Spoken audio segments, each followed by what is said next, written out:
In this video about live workshops, we are talking all things group dynamics.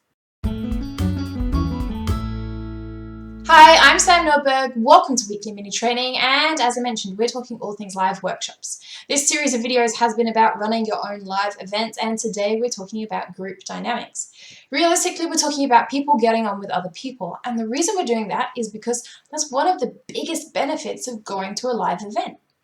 If you wanted to not see anyone today, and trust me, I have plenty of those days where I just want to put my PJs on and sit on the couch, then I wouldn't sign up for a live event, right?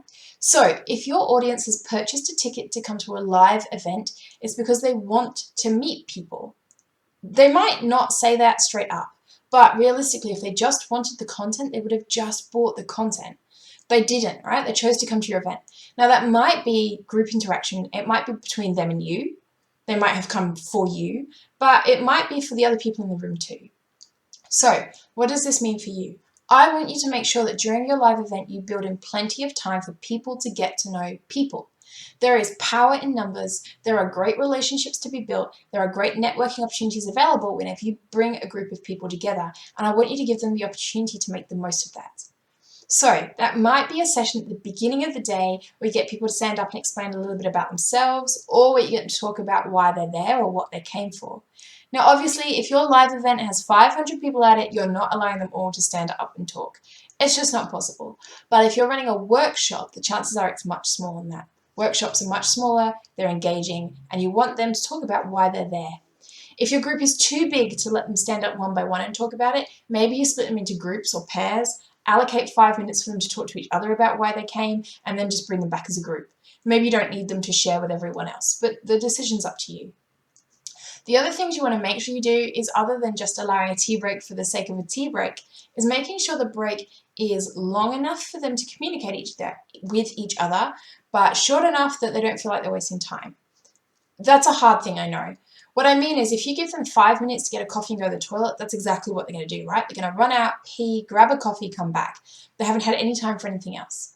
If you give them half an hour, likelihood is they might wander off or get lost or whatever it is. So you want to find a time that works well for you and your audience, that is long enough for them to go and get the thing they need to do, and long enough for them to engage with other people before they come back.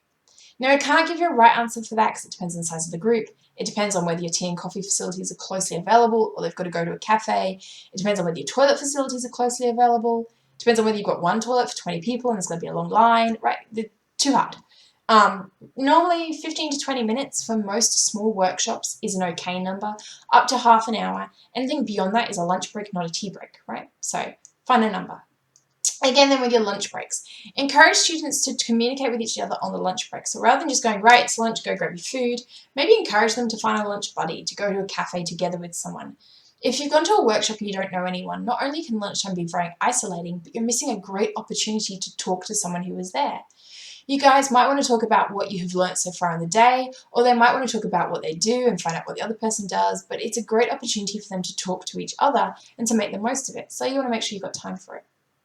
The other things you want to be doing is, throughout the sessions when you set activity tasks, try and vary the types of activities. So if you're asking them to implement, don't just get them to write down the answer in their workbook or to start tapping away on their laptop, because it's very isolating.